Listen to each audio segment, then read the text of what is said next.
নমস্কার বন্ধুরা, আমি আজকে ভেন্ডির মধ্যে ডিম দিয়ে আপনাদের দারুণ স্বাদের একটা লোভনীয় রেসিপি করে দেখাবো। আর এই রেসিপিটা গরম ভাত হোক কিংবা রুটি পরোটা সবকিছুর সঙ্গে কিন্তু খেতে দারুণ লাগে।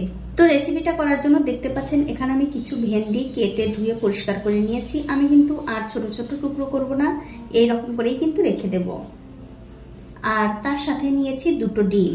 এখন দেখতে পাচ্ছেন একটা কড়াইতে আমি সাদা তেল গরম করতে দিয়েছি। তেলটা যখন ভালো করে গরম হয়ে যাবে তখন এর মধ্যে এই ভেন্ডিগুলো দিয়ে ভেজে নিতে হবে। আর ভেন্ডিগুলো ভাজার সময় অবশ্যই কিন্তু একটু নুন আর হলুদের গুঁড়ো দিতে ভুলবেন না। এবারে গ্যাসের ফ্লেমটা মিডিয়ামে রেখে এই ভেন্ডিগুলো খুব ভালো করে ভেজে নেব। দেখুন 2-3 মিনিট সময় ধরে এই ভেন্ডিগুলো কিন্তু আমি খুব ভালো করে ভেজে নিয়েছি। এখন এর মধ্যে দিয়ে দিচ্ছি আগে থেকে ভেঙে রাখা সেই ডিম।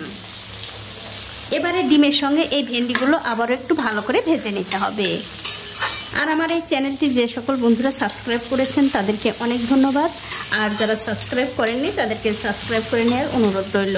আর যে সকল বন্ধুরা ফেসবুক থেকে দেখছেন তাদের কাছে আমার একটাই অনুরোধ, অবশ্যই এই পেজটিকে ফলো করে দেবেন। তাহলে যখনই আমি নতুন কোনো ভিডিও নিয়ে আসব সবার আগেই কিন্তু আপনিই দেখতে পাবেন। দেখুন ডিম আর ভেন্ডি কিন্তু খুব ভালো করে ভাজা হয়ে গেছে। এখন আমি এগুলো তুলে অন্য একটা পাত্রে রেখে দিচ্ছি। ভেন্ডিগুলো তুলে নেবার পর ওই কড়াইতে আরও একটু তেল দিয়ে দিলাম। এবারে ফোড়নের জন্য দিয়ে দেবো একটু কালো জিরা আর একটা তেজপাতা। এবারে তেলের সঙ্গে কালো জিরা আর তেজপাতা একটু ভালো করে ভেজে নিয়ে এর মধ্যে দিতে হবে একটা পেঁয়াজ কুচি। এখন ফোড়নের সঙ্গে এই পেঁয়াজগুলো একটু ভালো করে ভেজে নিতে হবে। দেখুন পেঁয়াজগুলো কিন্তু খুব ভালো করে ভেজে নিয়েছি। এখন এর মধ্যে দিয়ে দিচ্ছি 1 চামচ রসুন বাটা আর 1 চামচ আদা আর জিরা বাটা। দিয়ে দেবো স্বাদ মতো নুন।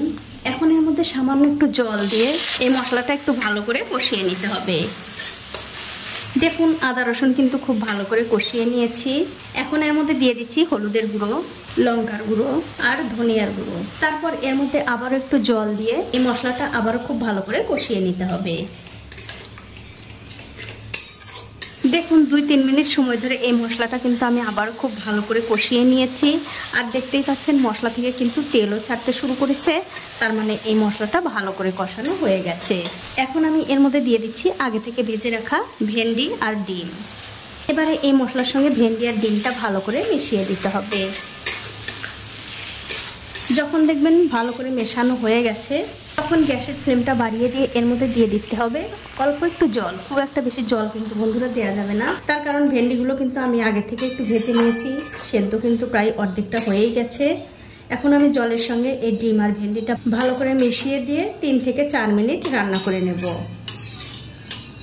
দেখুন 3-4 মিনিট সময় ধরে এই ভেন্ডি কিন্তু আমি খুব ভালো করে রান্না করে নিয়েছি। আর বন্ধুরা ভেন্ডি রান্না করতে কিন্তু খুব একটা বেশি সময় লাগে না, খুবই অল্প সময়ের মধ্যে এই রান্নাটা হয়ে যায়। সবশেষে এর মধ্যে দিয়ে দিচ্ছি একটু গরম মশলার গুঁড়ো। এবারে এই গরম মশলার গুঁড়োটা ভেন্ডি চচ্চড়ির সঙ্গে খুব ভালো করে মিশিয়ে দিতে হবে। দেখুন গরম মশলার গুঁড়োটা কিন্তু আমি খুব ভালো করে ভেন্ডির মধ্যে মিশিয়ে দিলাম। এখন আমি গ্যাসের ফ্লেমটা অফ করে দিয়ে আপনাদের একটু পরিবেশন করেও দেখাচ্ছি কেমন হয়েছে। তো এই দেখুন বন্ধুরা হয়ে গেছে আমার ডিম দিয়ে ভেন্ডি চচ্চড়ি রান্না করা। তো বন্ধুরা আমার আজকের এই ভেন্ডির চচ্চড়ি রেসিপিটা আপনাদের কেমন লেগেছে? যদি ভালো লেগেই থাকে অবশ্যই একটা লাইক, কমেন্ট আর শেয়ার করতে ভুলবেন না।